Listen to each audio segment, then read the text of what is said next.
In this section, we're using systems of inequalities, and we're just setting up or formulating the problems. We're not actually doing any graphing. That's going to be in the next section.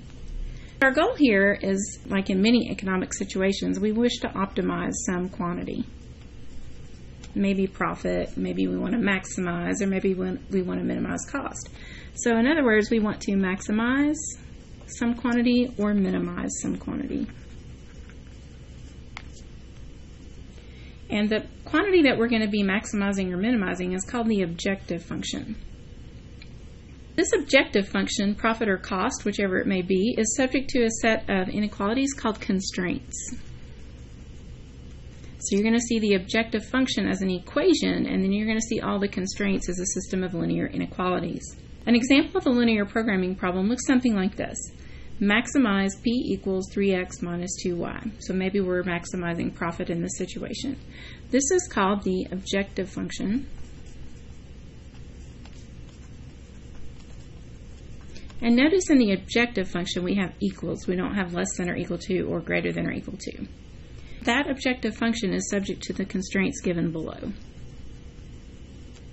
This is where your system of linear inequalities is going to come in. And notice we have the x greater than or equal to 0 and y greater than or equal to 0. Typically in the examples we do, all of your variables are going to be non-negative, which means they're either 0 or positive. Our first example has us only setting up the LP problem. Deluxe River Cruises operates a fleet of river vessels. The fleet has two types. A type A has 65 deluxe cabins and 150 standard, whereas type B has 80 deluxe cabins and 110 standard cabins. So notice it's already told us that type A has to be called X and type B has to be called Y. So we've already defined our variables. Under a charter agreement with Odyssey Travel Agency, Deluxe River Cruises is to provide Odyssey with a minimum of 340 deluxe and 680 standard for their cruise in May. We're going to have an equation representing deluxe units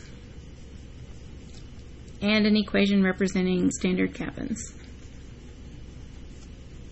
We know that it costs $41,000 to operate a type A vessel and $52,000 to operate a type B vessel for that 15-day period. So how many of each type of vessel should be used in order to keep the operating cost, C in dollars, to a minimum? We need a cost equation, and we know that each type A costs $41,000 to run. So we're going to have 41,000 X. And we know that type B costs 52,000, so we're going to have 52,000 Y. And you don't have to put your commas in there unless it just helps you keep up with the digits. Our equation with deluxe is going to come in play with the type A, which has 65 deluxe, so that's pretty important right there. Deluxe equation, we say 65 deluxe with type A, and type B has how many deluxe? Well, it's got 80 for type B. Our inequality would say that 65x, X is type A, plus 80y, and we need a minimum of 340 deluxe. That's also part of my deluxe inequality. A minimum, does that mean greater than or equal to or less than or equal to? Well, I need at least that many, so think about being at least 21 to be able to get a drink. We're going to have greater than or equal to for the minimum of. So at least 340. I need a separate equation for the standard. We'll do this information in blue, and it looks like we've got 150 standards in the type A, and we've got 110 in the type B, and we need 680 standard cabins. We've got 150 times how many A vessels we have, and then 110 times how many B vessels we have. And we need a minimum of 680 standards. Again, in that greater than or equal to, that at least 680 vessels. And we can't forget the very important non-negative constraints. You can't have a negative number of A or B vessels. So it's very important, and you will get points counted off if you don't include these on a test or quiz, so make sure those are there. If you had another variable Z, you would put Z is greater than or equal to 0. Whatever variables you have, they have to be non-negative. And I forgot one important thing. What are we trying to do to this objective function C? We are trying to minimize. We also need to write that next to the objective function. On these application problems, it might be helpful for you to read them to yourself first. So go ahead and pause the video if you want to read through that paragraph, and then we can start working through the problem. A farmer uses two types of fertilizers. So it looks like we've got X representing number of bags of fertilizer A, and Y representing number of bags of fertilizer B. And it appears that we've got equations for nitrogen, phosphorus, so don't drop that 2 off right there. Let's go ahead and put it down here so we don't forget.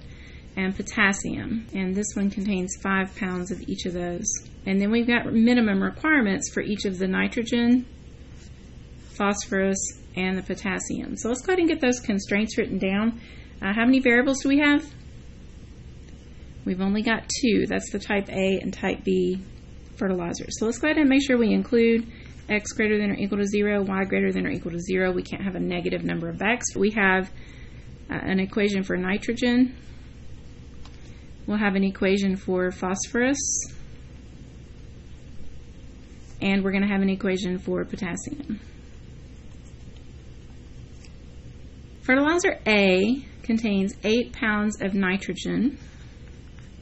For the phosphorus equation, fertilizer A has 2 pounds of phosphorus. And then for the potassium equation, it has 4 pounds of potassium. In fertilizer B, it's got 5 pounds of each nitrogen, phosphorus, and potassium.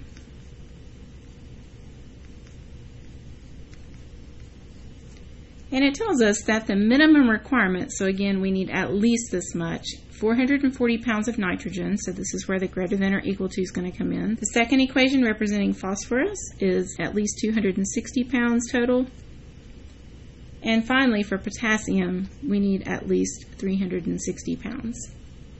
And let's not forget our goal here says that the farmer is trying to minimize the cost in dollars while still meeting those minimum requirements. So let's put down minimize cost, and C is equal to, fertilizer A is going to cost $40 per bag, so that expression would be 40x for the total cost of fertilizer A, and fertilizer B costs $30 per bag. An investor plans to invest up to $600,000 in 2 projects. Now, it's important that we note up to. That doesn't mean that they're necessarily going to invest all of it. So is this going to be a greater than equal to or less than equal to scenario? Well, up to means at most. So this is the case of being less than or equal to. We got 2 projects, Project A and Project B. A yields a return of 11%. That's the interest that they're getting back. And B yields a return of 14%. And so again, dollars that they're getting back. Because of the investment in Project B is riskier, the investor decided that the Project B should not exceed 40% of the total. How much should she invest in each project to maximize return on her investment? Let's go ahead and look at the last sentence. How much should she invest in each project? Notice our variables are already defined. The investment for A is X dollars, and for investment B, it's Y dollars. So X is equal to the dollars in A, and Y is equal to the dollars in B. And you don't have to write those down if they're already in the paragraph. I just needed a little reminder there.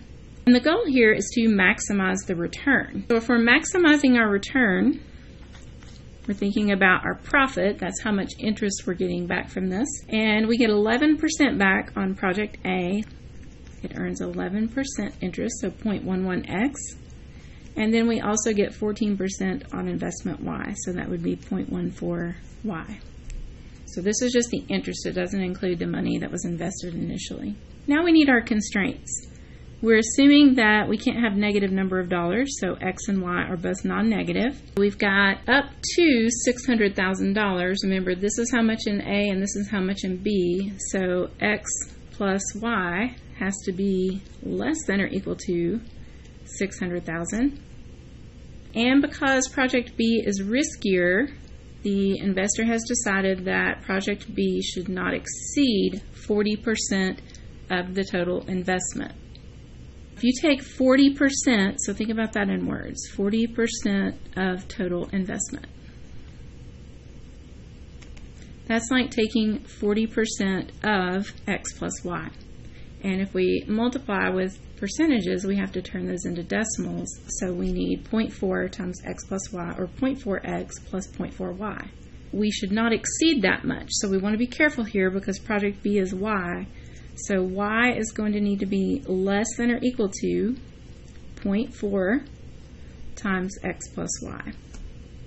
And if we were solving this system, and I believe when you fill these in this section in WebAssign, you do have to get all the variables on one side and the constants on the other. So you would have to do a little bit of work to this inequality here. You would have y is less than or equal to 0.4x plus 0.4y.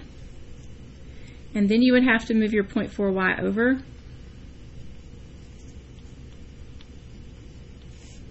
One y minus 0.4y, that's going to be 0.6y.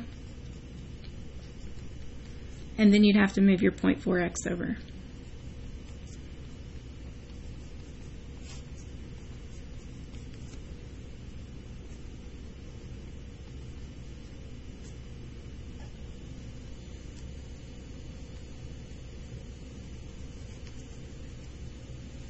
If you wanted to rewrite this and clean it up a little bit, x plus y is less than or equal to 600,000. She's going to invest up to $600,000 on the 2 project. The x and y have to be non-negative. And we have this new equation based on this information is negative 0.4x plus 0.6y has to be less than or equal to 0. And we're trying to remember we have to put the word next to it, so we're maximizing profit. And the profit is going to be the interest that she's earning, so the return 0.11x plus 0.14y. This would be setting up the linear programming problem, or formulating the linear programming problem.